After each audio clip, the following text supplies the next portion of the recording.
Wala tayong nakitang accomplishment. Anong i-report niya? All-time high ang pagkagutom sa administrasyon ni Marcos Jr. All-time low ang piso. Ang sabi ng Moody's credit rating, we are the the worst underperforming economy. Anong babandila mo sa 2 taon? Wala namang nakamit. Anong pag-asa natin makakamit pa yung mga bagong mga pangako, no? So ang tingin ko, ang tao hindi na rin interested. At saka, siguro ang mga manunood lang yan, yung mga titingin sa mga terno na suot ng mga kababaihan, no? Wala namang tumitingin sa mga barunong lalaki. Kakainin mo at pinakamatinding pagkagutom, mawawala ka talaga ng gana.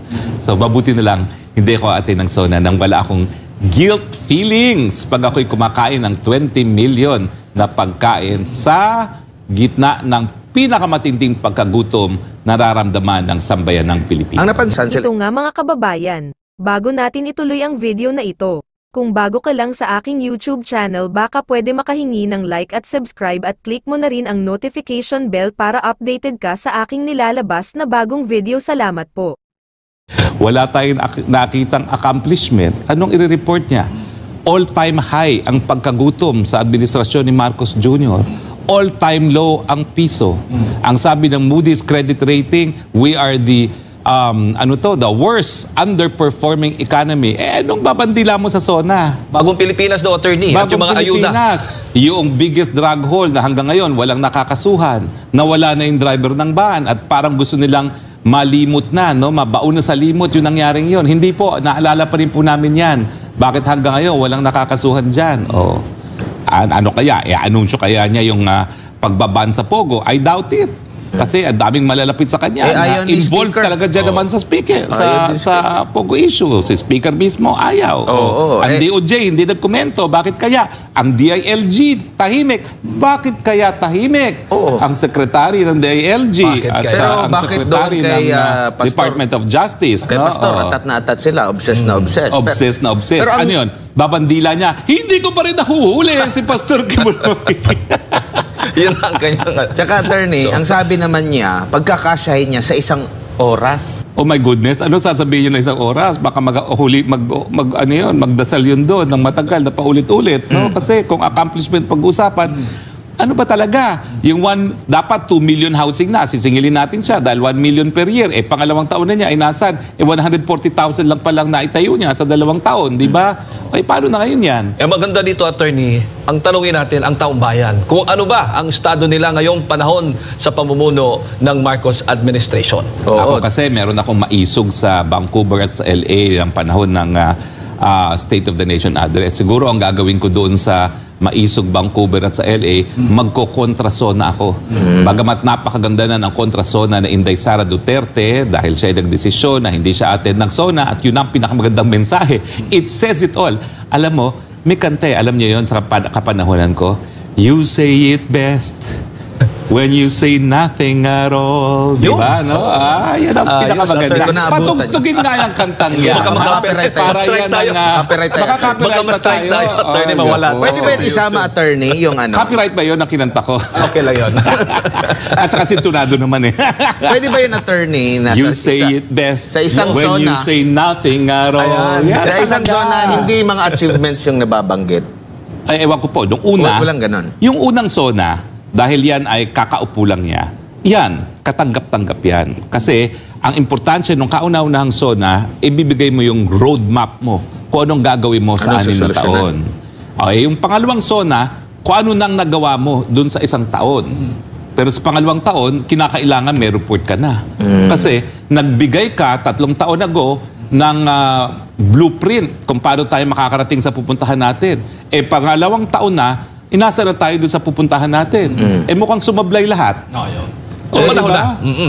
Sumablay lahat. Siguro ang babanggit niya yung pangako. Pero importante, hindi yung pangako kung ano yung talagang na-deliver. Dahil ano ba naman niya, kung yan na may pangako na nakasulat naman sa tubig, di bali wala, di ba? At saka, ano ba, i-report din niya yung nagkamali pala ako. Mas mahal pala ngayon ang luya at mas mahal pala ang kamatis. Ang akala ko 150 lang kamatis, hindi daw. No? Mas mataas na raw. At saka luya, mas mataas na rin daw. Speaking of pangit pa rin ang ating airport. Ginagamit ba yan para maging maganda yung tulugan ng mga surot? Ewan ko ba? Basta ang alam ko, ang kapareho lang na airport natin, airport ng Myanmar. at saka ng Laos. Ayan, dyan competitive tayo sa airports ng Myanmar at saka ng Laos. Yun lang talaga, wala lang iba. Kasi kung sa Hong Kong, di ba, galing tayo doon. Maglalaway ka doon, attorney. Maglalaway ka doon sa ganda ng mga Sa infrastructure. Thailand, Oo. sa Malaysia, yung mga ka-level natin. Southeast Asia lang yan, ha? In Magkakapit fairness, ang Indonesia hindi rin maganda airport. Kaya lang, may architecturally pleasing sila kasi medyo Balinese yung dating ng airport nila. Pero hindi rin ganun kaganda ang Indonesia. Pero yung kanilang tourist attraction na Bali, maganda-ganda naman yung kanilang airport. No? Wala tayong ganung kasing ganda ng Bali Airport na para sa tourist destination natin dahil napakaliit ng airport natin para sa Boracay. Pero alam mo, ang prediction ko, gaya ni Inday Sara na ayaw na makinig. Ako naman, bago pa mag-anunsyo si Inday Sara, di ba sinabahin ko na sa inyo? Yes, oo. Na for the first time in 8 years, hindi ako pupunta ng SONA. nabanggit Kasi mo yan. bilang dating miyembro ng Kamara, no, meron kaming upuan talaga doon sa plenaryo. No? Pero talagang hindi na ako pupunta kasi hindi na ako interested. Dahil alam ko naman, wala man sasabihing accomplishment. Tapos magsasabi din naman kung anong gagawin nila. Kung sa 2 taon, wala namang nakamit, anong pag-asa natin makakamit pa yung mga bagong mga pangako? No? So ang tingin ko, ang tao, hindi na rin interested. At saka, hindi, Siguro, ang mga manunood lang yan, yung mga titingin sa mga terno na suot ng mga kababaihan. No? Wala naman tumitingin sa mga barunang lalaki. No? Sa totoo lang, ang SONA naman, fashion show.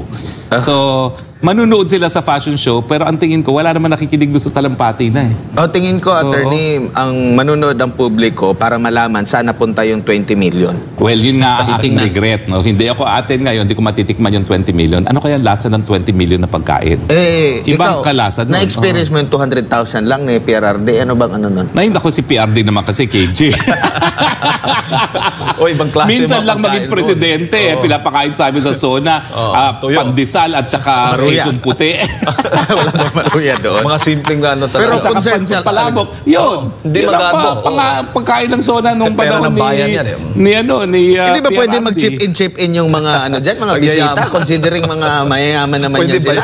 Hindi, pero in fairness, mula nang umupo ang PBBM, masarap talaga yung pagkain. Ayun. Hindi na shock lang ako na 20 million ng cost. No? Ano ba naman yan? Kasi hindi mo naman papakainin yung 1,000 yun eh. Hindi kakayanin. 2,000. Hindi kakayanin ng 2,000 yun kasi ang kinakainan lang yan, yung South Lounge at saka North Lounge para sa mga kongresista, tapos sa opisina ni Speaker, sa opisina ni Majority Floor Leader, tapos doon lang sa South lobby. Oo. Doon lang ang kainan. So hindi po aabot yan ng 2,000 people. Tsaka hindi rin Siguro naman- at most 1,000 ang papakainin nila. For sure, hindi naman rin yan sila malakas kumain eh. Kasi yung oo. iba dyan, may nagda-diet kasi may kinokontrol sa Oo, pagkain. kasi diba? baka mamaya masira yung kanilang mga figures doon sa Oo kanilang nga. mga terno. Tsaka No? baka... Hindi, pero alam mo, ang obserbasyon ko dyan, kumakain lang yung tao kasi napaka-traffic pagkatapos ng SONA. At napakatagal makarating sa iyo ng driver. Kasi nga, hindi po pwede lumabas ang kahit sino hanggang di lumalabas ang presidente. Lockdown, di ba? So, kakain sila dahil nag-aantayin sila ng mga kotse. Tsaka nakakagutom din siguro pag ang dami mga sinabi ng sa SONA tapos di mo naman ramdam, lalo kang gugutumin nun eh. Well, yun nga. At saka, syempre, kung 20 million worth ang kakainin mo at pinakamatinding pagkagutom, mawawala ka talaga ng gana. So, mabuti na lang, hindi ako atin ng SONA nang wala akong guilt feelings pag ako'y kumakain ng 20 million na pagkain sa gitna ng pinakamatinding pagkagutom nararamdaman ng sambayan ng Pilipinas. Ang napansin, sila excited ito ang bayan. Pasimuno ako niyan. In fact, yung opisina ko, yung Office of the Presidential Spokesperson, kami nagpa-publish ng libro ng Annual Accomplishment Report. Sa amin talagang trabaho yan. Ngayon, bakit kami nagkaroon ng pre-SONA?